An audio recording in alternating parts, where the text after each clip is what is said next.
Good morning, everyone, and thank you for joining us. In this session, Is Hydropower a Game Changer? We are focusing mostly on the South Asian countries. As you can see on the screen, we have a few panelists joining online, apart from those who are joining offline. Since there is a time constraint, I will not introduce all the panelists in detail.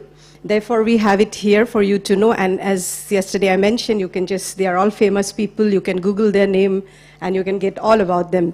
So we have representation from all the most of the South Asian countries, India, Bangladesh, Nepal, Pakistan, China, Southeast Asia, and which one I missed? Bangladesh, sorry Fida. So we have representation of all these countries. The session is organized by Indian Institute of Technology, Guwahati in India, University of Geneva, and IHE Delft DU PC program.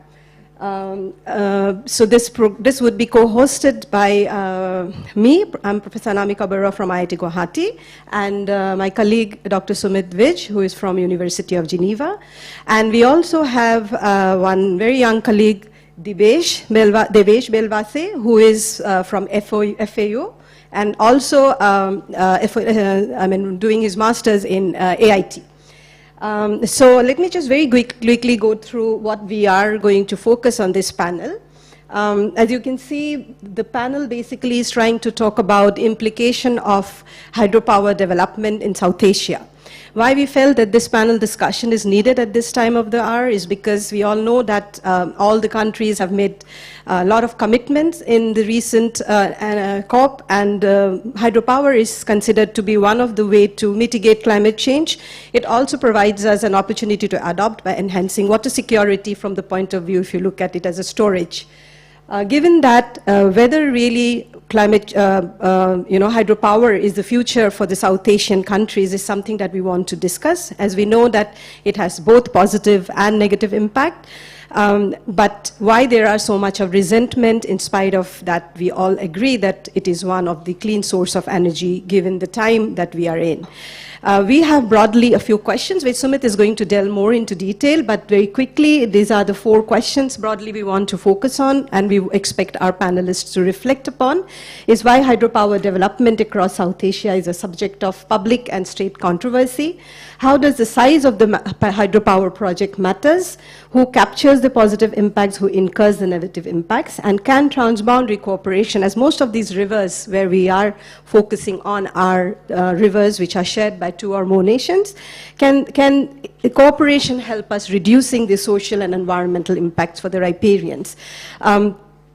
When we start the panel discussion, I am going to then introduce you to the online participants who are already online here. May I now invite Sumit to just delve a little bit more on this? Yeah, thank you. Thank you, Anamika. Can we just go to the next slide, please? Yeah, next one. No?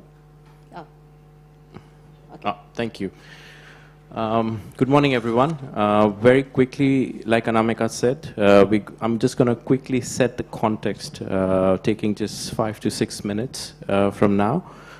The key arguments which we are trying to make, and we want to deliberate further with all of you in the room, is to first look at why hydropower is back on the political and policy agenda, especially after the World Commission of Dams in the early 2000s. Okay, I have to move here. I'll come here. Is that okay? All right. Sorry. So my argument, the first argument is that why dams are back, or hydropower development projects are back on the political and the policy agenda. I think there are a couple of arguments. We'll make 3 of them here. The first one is that the climate change awareness has increased in South Asian countries, and I think that's real. We have all seen, we have COP27 representatives here who have been there. It's very timely. But what has also happened with the increase of awareness is that the popularity for green energy has also gone up. And I think that's one of the key arguments which a lot of policy actors, but also politicians are making, why we need hydropower.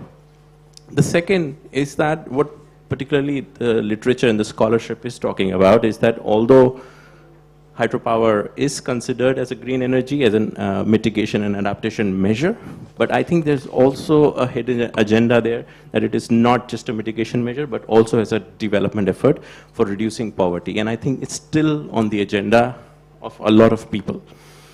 But the question comes, is there an evidence for that? I think that's an interesting question. And if there is an evidence, what kind of social and environmental cost does it incur? I think there's a lot of contestation around that. And I think especially in the South Asian, if you look at the Hindu Kush Himalayan region, where a lot of rivers emerge from the Tibetan autonomous region of Tibet, there is also seismic activities there. So how do we see that? How do we see this puzzle? The third, which is the most important aspect of which is emerging now, and which has also emerged in the early 90s and the late 90s, is that the political economy of hydropower. I think that's an interesting aspect. And one of the key things which has now emerged is that there are almost 70 leading financial institutions who have adopted the Equator Principles, and they are created by IFC from the World Bank.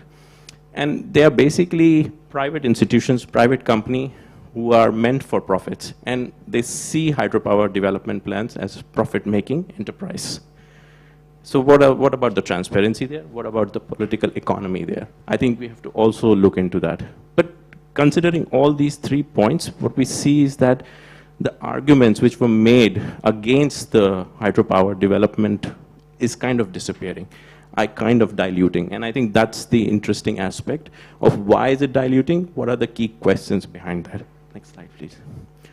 I'm just going to stop here, but these are the 2 key aspects before I stop. I want to focus. It's about the question of justice. Of course, hydropower has the aspect of bringing energy security in some sense, but to what level and to whom? I think that's a bigger question. So who are these actors for whom hydropower will bring justice or will bring injustice? People living in towns and cities like Delhi, who gets water, who gets energy from 300 kilometers from Tehri Dam, for them, definitely there is some kind of security there. But what about people living around the dams? That's a bigger question. And what are their interests? The second is going back to the benefits and what are the impacts. I think we still go to those fundamental questions. Of course, the benefits are highlighted very clearly, but the impacts are not. And I think that's where the contestation also lies. And this is where I'm going to stop with the key arguments around conflicts and contestations about hydropower development. I'm going to stop here, Anamika, but let's, I think, open up, bring the panelists, and start over. Yeah. So thank you, Sumit. Can I just invite the panelists to please come here? Dr. Fida Malik Khan from Bangladesh, Joydeep Gupta from the Third Pole, Radha Wangle from Nepal. And is it by any chance possible to see the online participants here?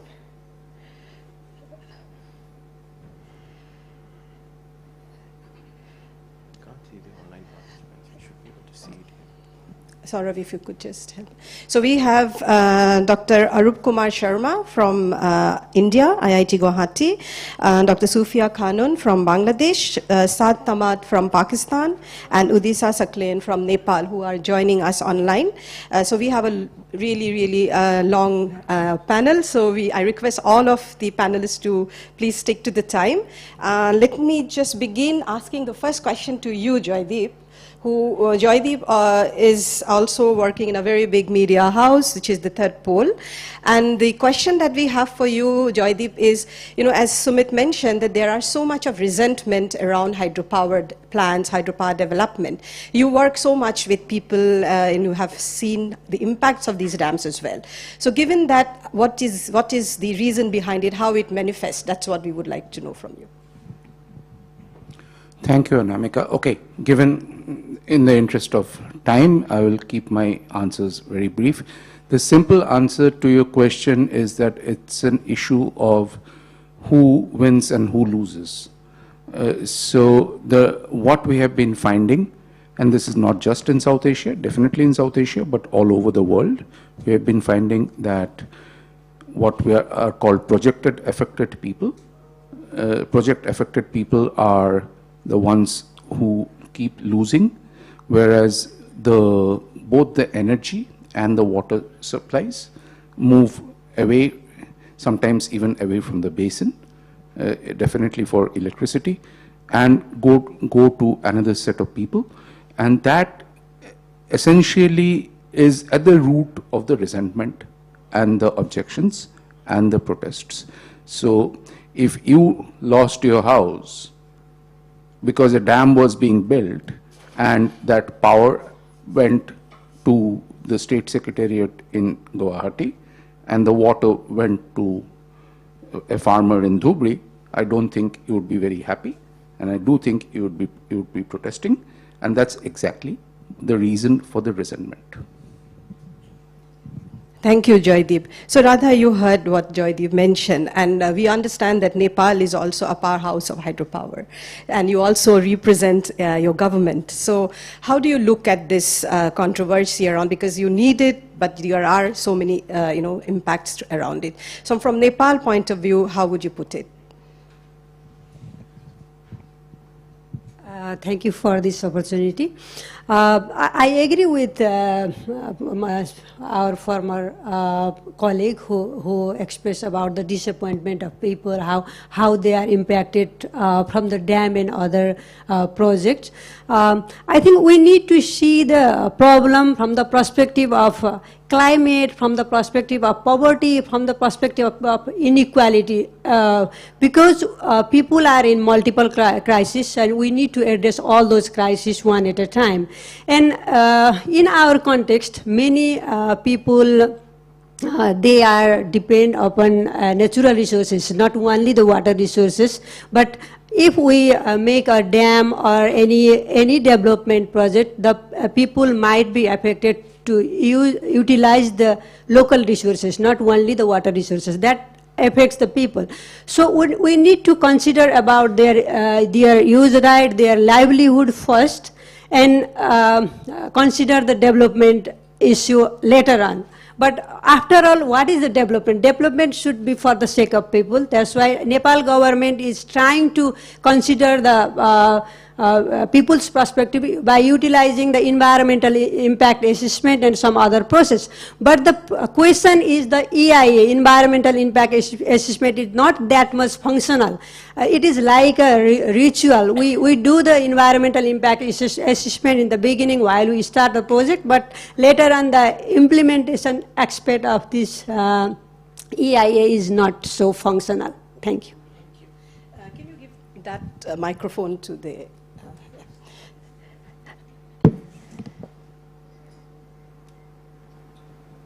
I think, Sumit, you have a question. Yes. Yeah. Thank you. Actually, now we will move to the online panel. I have a question to Professor Arup Kumar Sharma. And the question is basically looking at the few aspects of not so much on the environmental cost, but the social cost, which both the panelists raised. The question is that do engineers, while planning, or the hydropower planners as such, while planning the project, do they consider such kind of social costs, and how the sites are decided for the hydropower projects? That is the question. If yes, then what kind of social cost is understood and included in the planning process? And if not, why not? When you are saying engineer, just I would like to take some time that engineer, though it is a Latin word and it basically means the talent, skill or cleverness kind of thing. But this discipline itself was in military first until on 1818 in London, the Institute of Civil Engineers declared this as civil engineering. So that was done for benefit, that they found that this kind of things can be used for benefit of the society or for the civil service, civil society. So that way they have the moral responsibility to look into the benefit of the society. And with growing concern of environment, earlier it was say public health engineering kind of things, now it has grown a lot and it has become say environmental engineering is taught, ecological engineering is taught. So many engineering colleges or institute has this kind of discipline. So that way environmental consideration is a must in any civil engineering project. And then coming to hydropower, it is always better if we can go for a multi-purpose project to get societal benefit and to mitigate climate change. Basically, why I am talking about the mitigation of climate change, because spatiotemporal variation is increasing with climate change, spatiotemporal variation of water availability. Now, if it is a multi-purpose project, so we can provide water in the lean period, and then we can store water in the other time when we have plenty of water. So that kind of things are coming in. And then when we consider climate erosion, carbon emission, or say sink, then in hydropower, of course, because of submergence, as we all know that forests get submerged, so climate sink part is getting down. But again, reservoir has the potential of climate sink. For pond, it is already well established. Research are going on in that line. What is the function of reservoir in that direction? Microclimate moderation is there. But so far emission is concerned, that you all know that it is, next to wind energy, say hydropower energy is considered as better as compared to any fossil fuel based power kind of things. Now it is a need of power, how much, that's another important point. And in engineering discipline, as you are asking that how it is improving, and that now with GIS and remote sensing, people can identify a better site where less submergence will be there. So a lot of things can be seen beforehand. And otherwise also the concept Professor of Arup, I think you made the point. We will come back to you. We will come back to you, but it's a very interesting point, and that actually takes us to you, Fida, because you are the lowest riparian if we look at particularly the rivers which are coming from China, India. And we also heard what Professor Arup Sharma mentioned, and also the co-panelists of yours who are sitting here. So given this, for Bangladesh, what is most important? Access to clean source of energy, or you also have to make sure that social and environmental impacts are taken care of? And we would also like to know from you about the EIA, because that's very important for your country. Yeah. Thank you, Anamika. Definitely hydropower has a positive and the negative impact both in the economy, environment, and the society. But as a lower riparian country, definitely there is a huge impact in Bangladesh if there is any kind of intervention in the upstream. But if you see the recent war, Ukraine and Russia, and also during a preparation of National Adaptation Plan, I think the most important is how we can adapt for the lower riparian country. So I think it's a new opportunity, to harness the hydropower, so that there will be an impact, but we have to minimize the impact by doing the strategic environmental assessment. EIA is, once you decide the projects, then we used to do the EIA study, but if you can go for the regional strategic environmental assessment, definitely that will give you the opportunities for the options with the less, the impact in the regions and how you can harness the hydropower. I have just gone through one of the documents of the Joint River Commissions where I can see there is a huge potentiality of these regions. I think that 189,000 megawatts of electricity, out of that 83 in the Nepal, 83,000 and 75,000 in India, and 30,000 in Bhutan. But unfortunately, there is no potentiality in Bangladesh.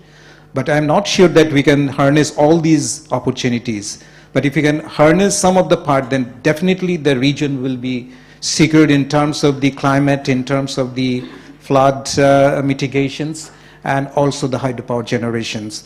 The nexus of the energy, water, and the climate security is very important for these regions. So what we need, building the trust among the regions, especially with the Bangladesh, as we are in the lower riparian country. If I recall the 2011, the framework agreement between India and Bangladesh, in the Article 4, it is clearly mentioned that we had to cooperate for the electricity generation, transmission, and the distribution within these regions, within these two countries, and also from the renewable and the other sources of the electricity.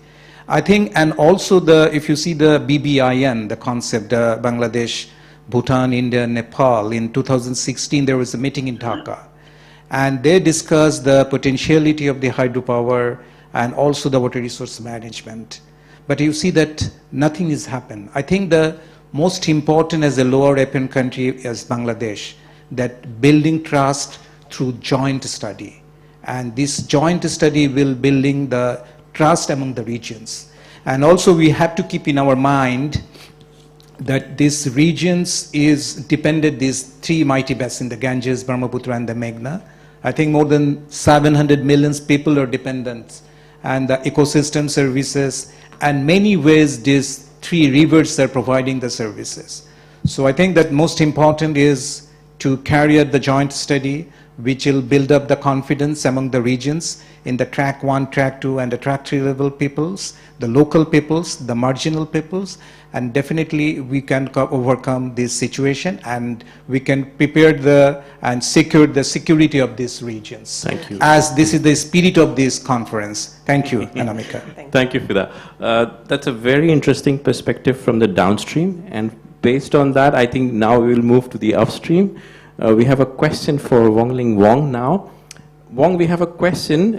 Considering all the downstream impacts which Fiza just mentioned and all the nuances around that, how does China, because they have been building dams in the recent past and they continue to do so, how do they reduce the resentment within the country but also with the other countries, the riparians? Could you please reflect on that? Thank you for the question.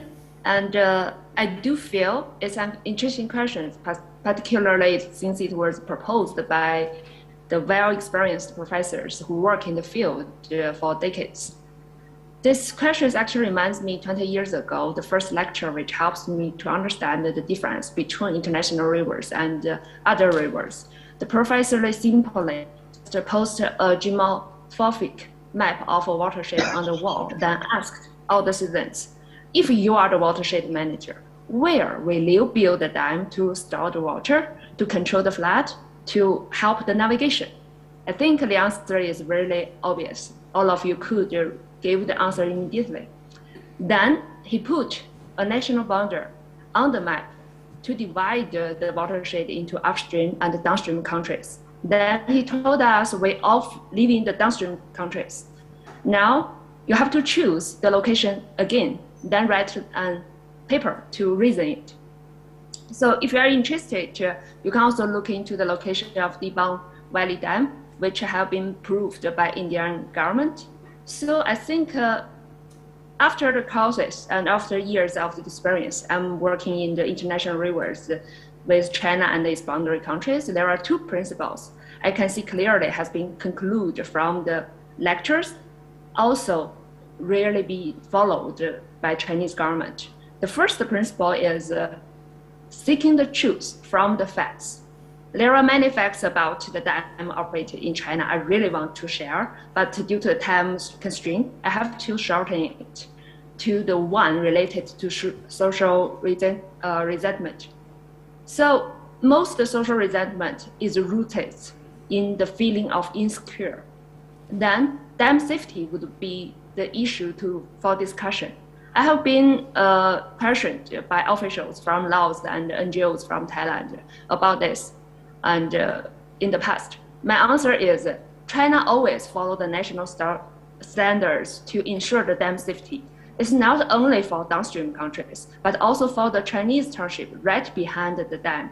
Due to the nature of the law, if anything happens, the flood will firstly hit a Chinese town and village, then reach further downstream parts, which is it will be much smaller impact. And China has one of the most complex regulation system referring to dam safety in the world.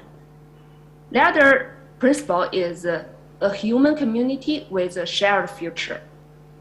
This principle implements based on collaboration, participation, and shared benefits. This brings me back to the interesting part of the question, which made two assumptions. The first assumption is all impacts seems are negative and should be reduced. And the second is China is the only one received the benefits. So how about the benefits of the flood reduction? How about irrigation during the lean season? How about the possible navigation? Do those who receive the benefits from the water have the obligation to support those who pay the costs. If dam building across the world were a rational measure to mitigate climate change and reduce the flood to increase irrigation, then the question, I think, should alter to Thank you, Wong. We will come back to you. You have raised several interesting points, and I'm sure many of you, including Joydeep, I can see his face, so there will be a lot of reaction to it. So thank you so much, Wong. May I now just go to Saad? Saad, you heard all this conversation, and can you give us a reflection from the point of view of not just Pakistan, but overall, how do you really see South Asia's future in terms of climate change adaptation and mitigation from the point of view of hydropower development? Sure. Thank you, Anamika, and thank you, everybody. Apologies, I couldn't be there in person. So I think this is I think the age that we live, we all have to be very cognizant of replications of whatever we do with our ecosystem. And with the ecology of our sort of habitat, right? In terms making our future more secure. So when I say that, when I read the question, Pakistan is defined by the Indus Basin. 90% of Pakistan lives on the Indus Basin. It's got 5 rivers, which are draining the water from the Himalayas and the Hindu Kush to the sea. And a major part of that water comes from melting of glaciers and then the monsoons, which sort of come in when they hit the mountains. It rains and then sort of the river becomes more active, more alive. When I feel if you dam the river, you're not going to protect it from floods. The reason is that when you look at the basin in Pakistan's context, the monsoon is changing direction. Had we put many dams on the Indus in the north, that's where we can make most of our dams. This time the monsoons didn't go north; they went south, and that's why the flooding happened.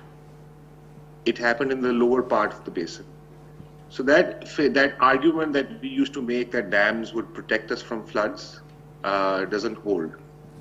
But when it comes to energy security, I was reading up yesterday in detail, and I sort of realized that for Pakistan, the hydropower was a true game changer when in the 1960s, when Pakistan did that Indus water treaty with India. Now it's not. Now you could call necessity. But I say that it's not a game changer. I know it's cheap. I know it has a low carbon footprint. But the thing is, dams, especially hydropower, cross-subsidizes bad behavior. Right? When we were sort of peaking at hydropower, 2/3 of our energy mix was hydro. Now it's 1/3. The other 2/3 is carbon. So even though hydropower gives you cheap energy, it boosts economic growth, social mobility, social development, all of that.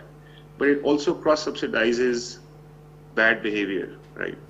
Okay. And because of that, I think it's not a game changer, but it's a necessity. A true game changer would be like the true renewables, like solar, wind, in my opinion.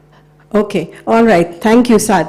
So, we had kind of set a context, and we had some similar opinion, some different opinion. Can we open it up for the audience now to, if you have any question, two quick questions we would like to take. Yeah, you can either make it for all, or if you have a specific question. Yeah, hi, I'm Stefano from WWF. I mostly work in the Mekong region, but this is an extremely interesting discussion for me because of the similarities. The political economy part is really interesting, but I wouldn't touch on that. I just want to flag one thing about hydropower and climate change, which is, I haven't heard it so far. Dams and their operations are not immune to climate change itself. And one of the biggest problems is how they are going to do it with potential droughts and the water regimes that is changing. And you're committing to a hard infrastructure that is going to stay for hundreds of years, have extreme impact on environment and social, and then you don't really know how that's actually going to perform and whether you're even going to recover your cost. And I'm interested to hear from all of the panelists what they think and whether it is really a game changer under like changing climate. Thank you. All right, great, thank you. We will come to the panelists to react to that. Is there any other quick question? Yeah, very quickly. Thank you. I am Arfanuzzaman from Bangladesh. So I have some interest in this hydropower session, and I am following this issue for last several years. So my quick question is, we already know hydropower is affecting the upstream and downstream relationship. And the biggest question is, how can we ensure the benefit of downstream region in the river that have dam and hydropower? And how can you provide incentive to the affected region and also the dam affected the community where the dam is located? Right, how will it have an impact? Maybe Professor Sharma can think about the answer. Yeah, one last question quickly, if there is any other question. Okay, okay. So anybody would volunteer to take any of this question or add to what has been spoken? I think that definitely there is impact on the dam construction in the upstream and also in the downstream. Just the panelists. But what I'm trying to say that if you can able to do the strategic environmental assessment for the whole regions, then you can get some of the options that which option will give you the less impact in both in the downstream and also the upstream. Because of the recent war, Ukraine and Russia, I mean, we have a huge energy security problem in Bangladesh, not only Bangladesh, but the whole regions. Yeah. So I think if you can have the regional cooperations by building the trust, by building the joint study, and if you can see that, okay, how we can minimize the impact, then only it could be a game changer for the regions. I'm not telling that still that we have to do the hydropower, but at least we can see the opportunities as the things are happening in this way. Thank you, Fida. So we do see an opportunity. Yeah, Professor Sharma, quickly, because we have to reach to everybody, quickly. Okay. This is downstream and upstream, because we being in India, we are downstream of China and upstream of Bangladesh. So there are a lot of technologies coming up. And then, like for diurnal variation is one issue when hydropower dam are constructed. But we have developed some technology that will mitigate the diurnal variation completely. So that way, engineering technologies are coming up. But then, with cooperation of all, with holistic study, we can find out there are work that can help in mitigating downstream impact. Okay. Okay. I'm not talking about physical impact. Physical impacts are also there, like scouring of the bed and all these things that can be handled. But I'm talking about social impact. So that can also be mitigated. Now, quantification of the law is another very big issue that need to be done by another discipline. Like what are intangible laws that an engineer cannot find out. So there the collaboration is needed. What are the intangible losses to the society? And so, because to bring a new concept in a project, you need money. Now to get money, cost-benefit analysis. If the benefit is seen in terms of adding that intangible loss which is there, then your benefit is justified. So this is one of the important points where the very detailed study or got it. Professor Sharma, thank you. Thank you very much. So we are talking a lot about cooperation, joint study, organizing. All this itself is a very big challenge, but technology itself plays an important role. I have a question to all the panelists, but I want you to respond in just 1 minute. Are we against hydropower dams, or are we against the impacts that the dams bring? If we minimize the impacts of the dam, can we think that yes, it is important to have such kind of environmental friendly dams? So may I start with Joydeep quickly? Yeah. I have no reason to support hydropower dams as they are planned and constructed today. They are so badly planned, designed, executed, implemented that they are an unmitigated disaster. Radha. Actually, I am not the scientist who can tell whether the dam is okay or not, but what I would like to suggest is we need to see the vulnerability risk analysis perspective. We need to respect that report. In our country's context, we have that VRA report, but that suggested we need to go for run-up river type. But many of the, I don't know, the hydropower developers, they want to go with the dam, but I'm not sure that why they want to go against the science. We need to respect the science. Right. I'll come to you, Fida. Wong, can you respond to that? Yeah. You have to unmute yourself, Wong. Wong? Yeah. We need to take a holistic and systematic approach to identify which dam is necessary. And I'm not support any specific dam or just against any dams. I think we need to make a trade-off, balance out the benefits. And the other thing, I think we need an existing system which could channelize the vulnerable groups while making process, then to divide them more quickly. That's all. Yeah. Yeah, thank you. Saad, quickly, yes or no, I know I will not get, everybody's very diplomatic here, but some kind of a response we get to understand. So, no. The reason is many solutions in place today, more nature-based, more green infrastructure.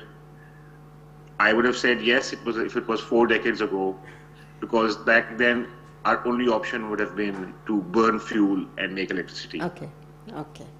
Yeah, got you. Yeah. Professor Sharma, very quickly, yes or no? Yeah. We need development, we need good environment, both we need. Yes. So we need sustainable development, and them need to be reoriented, redesigned or reconceptualized, them or whatever it is, to have that kind of development, sustainable environment friendly development. Okay, okay. To you, Fida, quickly. Yeah, I think that if we can minimize the negative impact, definitely I think that we should go for the dam, but the benefits should be shared among the countries. Okay, thank you. Any reaction from this side? Okay, Dinesh. There are many reactions. First of all, I must congratulate that... They can't hear otherwise. Many reactions. I am Dinesh Kumar from India. Just I want to begin with saying that I think the way these questions have been framed, it was done beautifully, and congratulations to Anamika and Sumit. Now the question of whether we need dams or not, I think I think Professor Asit Biswas, whom many of you might be familiar with the name, was a winner of the Stockholm Water Prize and many international awards. But we don't have much time, Dinesh, quickly. But yeah, just he said once that the question of whether you want dams or not, that's not the question that we need to pose. I think how you build dams smartly. Yes. With the very minimum environmental and social consequences. That's a big challenge, but we need dams. Yes. Development requires dams, especially countries like India, China. But I was, some years ago, we were doing an analysis of 40,000 large dams around the world. 40,000 large dams around the world. We're just plotting a chart which shows the relationship between the reservoir storage in those large dams and the submergence area. We found a straight line, basically meaning there is no relationship between the storage and the submergence area. How does this happen? Very interesting. This basically happens because it doesn't mean that increase in storage will not lead to increase in surface submergence. It basically means many dams were built in locations where the submergence per unit of storage is very less. Whereas many dams were built in locations where the submergence per unit storage is very high. Okay. That's why the reason. So it all depends on how Dinesh, you build dams. I'm so sorry, I have to stop you. Otherwise, they will not give us lunch, the organizers. So let us just quickly, so what we are going to do quickly here is that we have 3 more people, as you can see. They have their own expertise. So first I would like to invite Professor Thakal, who is from AIT, but the reason he is here is because he is a lead author of IPCC Working Group 3, which is on climate mitigation. So I would like to hear from you, I as in the House would like to hear from you, what is your perspective on this, given the discussion we had from IPCC point of view? Yeah, first of all, very good morning to all of you. I think it's a pleasure. Thank you, Anamika, for giving some chance to share my thoughts. It's a very enlightened set of panelists. I don't know what I can add, but let me add from the perspective of science a little bit. If you look at IPCC sixth assessment report, it clearly says that the hydropower is essential part of 1.5 degree future, which works together with other set of renewable energy technology, especially with the wind and the solar, where the potential for mitigation is very, very high. Compared to the wind and solar, the mitigation potential of hydropower itself is much less compared to the wind and solar, but it is essential part of our low carbon future. So in that sense, we must bring it forward because this is very clean. And of course, clean means it's not a zero carbon as such, as you know, because of the many dam and many other things. I think a lot of studies are there which says that hydropower still have some carbon footprint. I think, if I'm correct, around 20 to 23 gram of CO2 equivalent per kilowatt hour, which if you compare with the gas, it's about 490. So, but it's still very, very, very useful renewable energy resources for us to move forward. And also, if you look at the SDG targets, UNESCAP released the SDG report, progress towards SDG report recently, which says that there are a couple of SDGs which we are not in path to meet those SDGs, especially SDG 7.2.1, which is renewable energy share. Actually, we are regressing rather than progressing. We are going negative direction. If you look at SDG 13.2.2 regarding emission, we are also actually going negative swing rather than a positive. So given all these directions, the role for hydropower is very important. And now globally it's very important, and it's a part of our clean energy future. Now, if you look at regionally, South Asia, also I happen to come from Nepal, so we have seen that. I think our colleague from Bangladesh very, very well mentioned that BBIN has a huge potential in terms of cross-border power trade regionally. Nepal has 45,000 megawatt technology potential. Bhutan could have around 24,000 megawatt. India has some difficulty moving towards a clean energy future, given its over-reliance on coal. Bangladesh is an utter energy security issue. So the power from Bhutan and India, which is hydro, can supplement Bangladesh and India. So BBIN region could be a model for regional cooperation. It's not only energy and water, but also this is an opportunity to build a regional trust, regional integration, regional, basically building trust in the region. So from that perspective, I see huge opportunity. Now, for going to a bit more now national context for Nepal, since I come from Nepal, for Nepal, hydropower is the future. There is absolutely no doubt it. But I agree that it has to be sustainable. And I don't think that making hydropower is a rocket science. It is a proven technology. It's very simply, it's an issue of operational planning and to make sure that we do in a way that we don't have a detrimental environmental and social impact. That we have to pay attention to. And also, we have done a couple of studies on cross-border power trade from Nepal. For example, recently one of our published paper in Energy Policy Journal, we have quantified that if Nepal could supply only surplus hydroelectricity to India, only surplus, not making project to export, but only surplus, because Nepal has a ROR type, run-of-the-river hydropower plant, which will spill away if we don't use. If surplus we could sell to India, we can earn 500 billion Nepalese rupees from 2021 to 2050. Already, Nepal Electricity Authority is selling through the Indian Power Exchange market. In last 8-9 months, we have earned 10 billion Nepalese rupees in last 8 months. So, and also our estimation says that India actually can reduce, let me see some number, okay.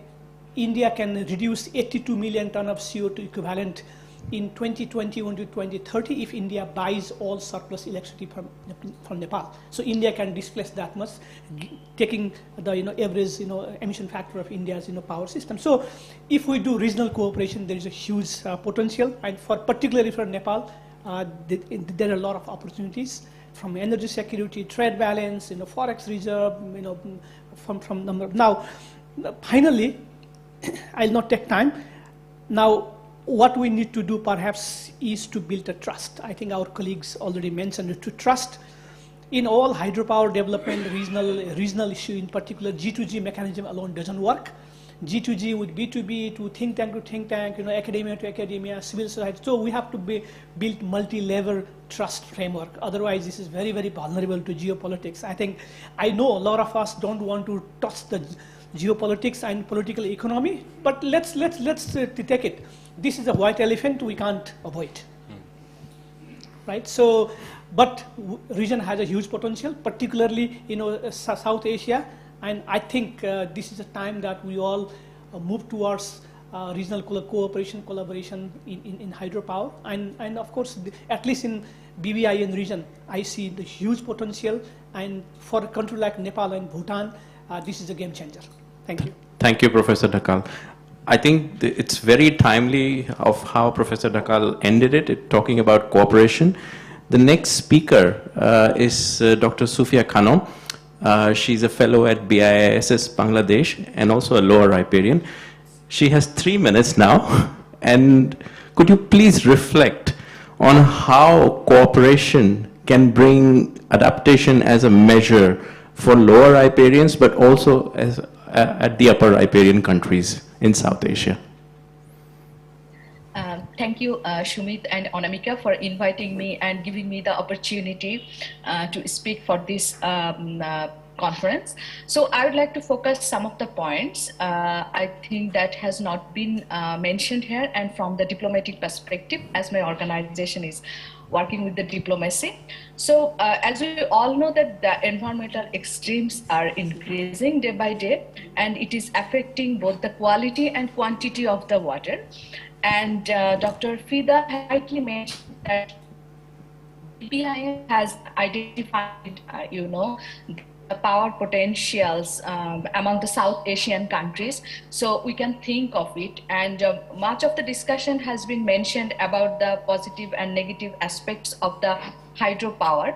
I will not focus on that part, but I just want to mention here that if you consider from the social perspective that most of the vulnerable communities are actually living in this river basin, and the communities, those who are living in this river basin, they are historically vulnerable and excluded from many of the social and the economic opportunities. So we think we need to think about their security perspective as well. Like when we are thinking about the adaptation measures, that how they will take these adaptation measures to confirm their security for their livelihood, or for the security for their different aspects. And if I mention here that from the human security perspectives, they need to consider that how they can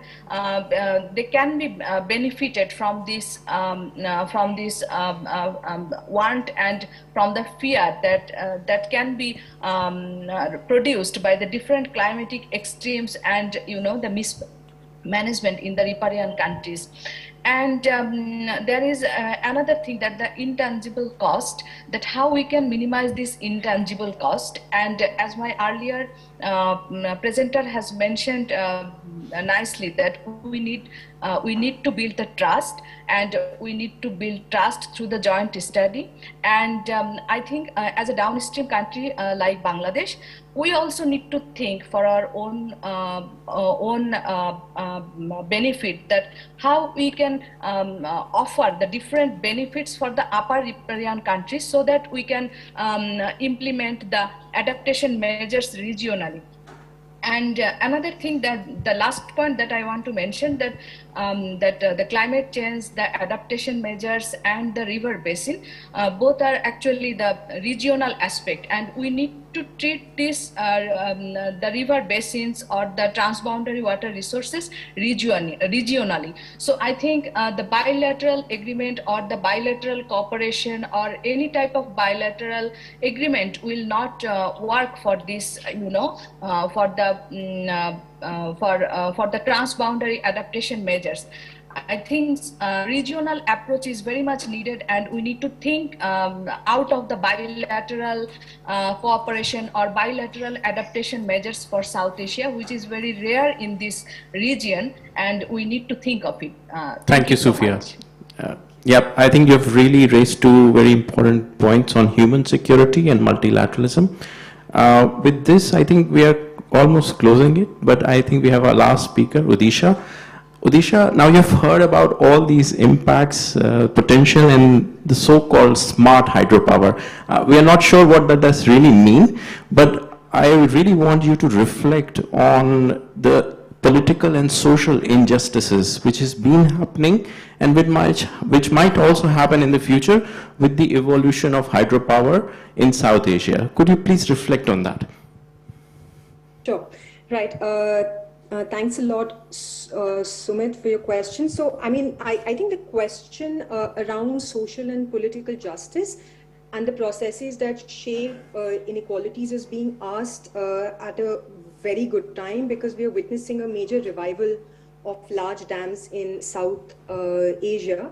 And alongside, there is increasing empirical evidence in literature that kind of points to the fact that hydropower projects have the greatest documented energy justice implications when you compare it to any other renewable energy sources. So I think this is an important question that needs to be considered.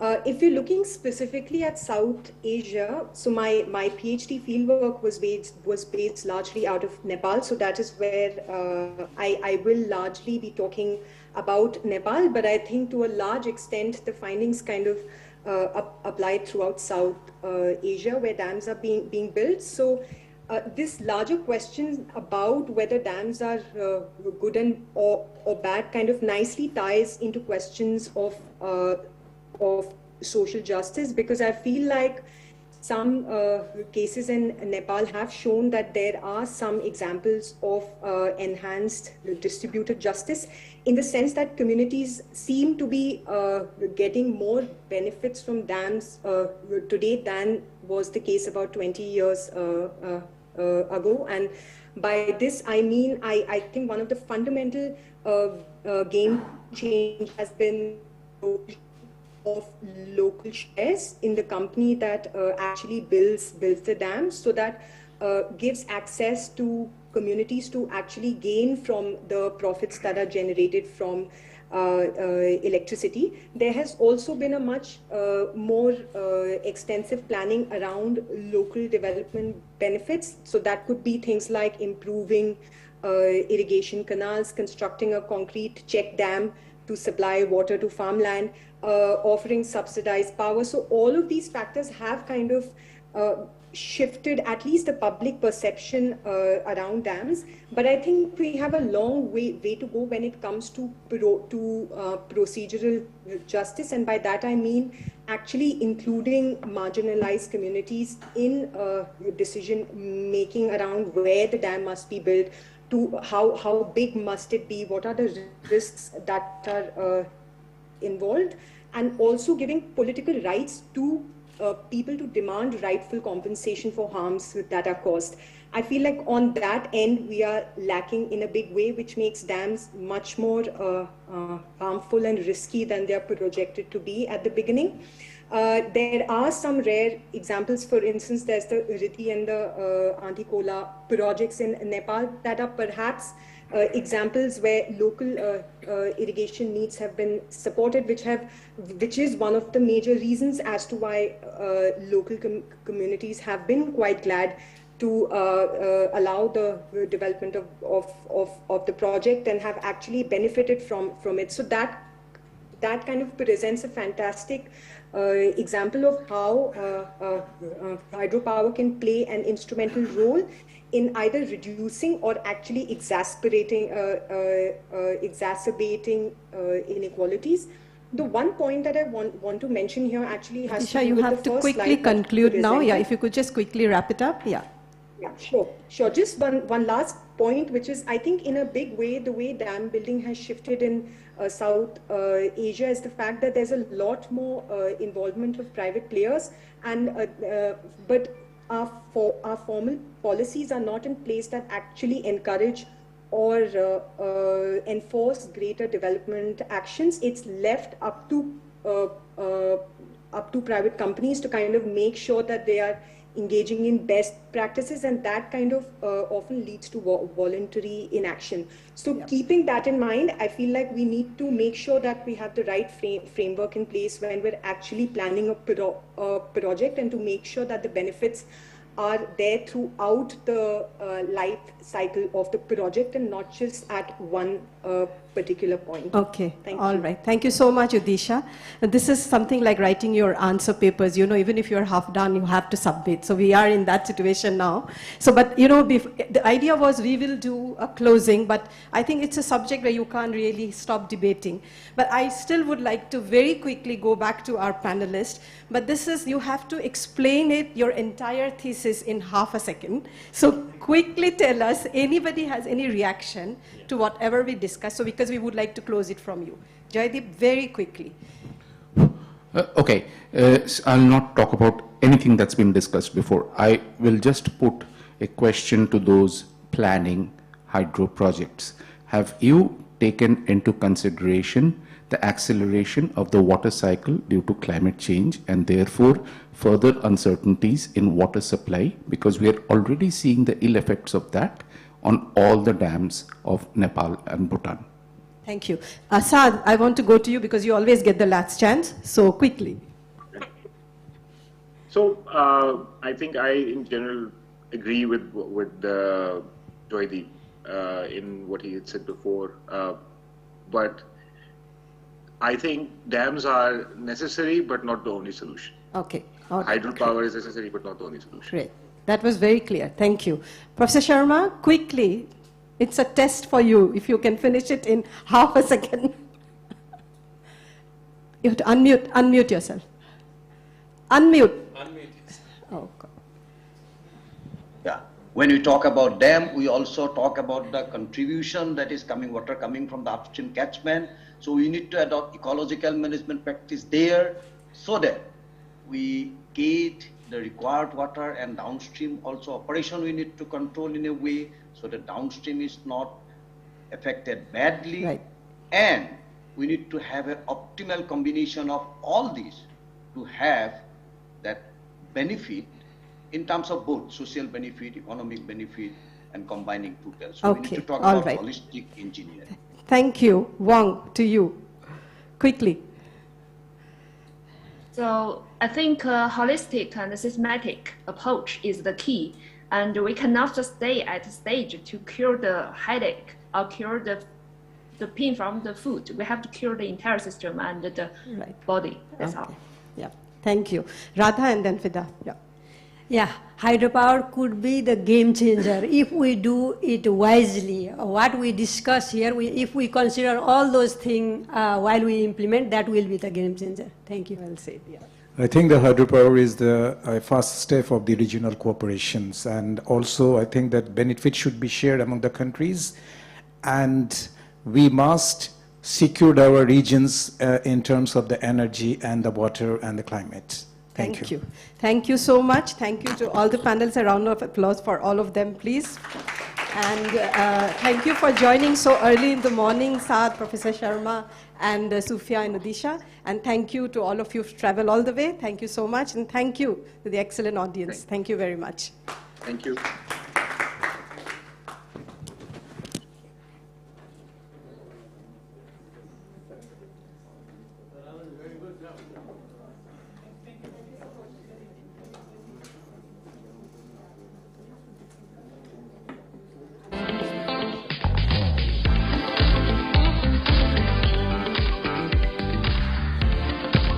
We have coffee outside this room.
India, and they want to invest in the US, and they want to buy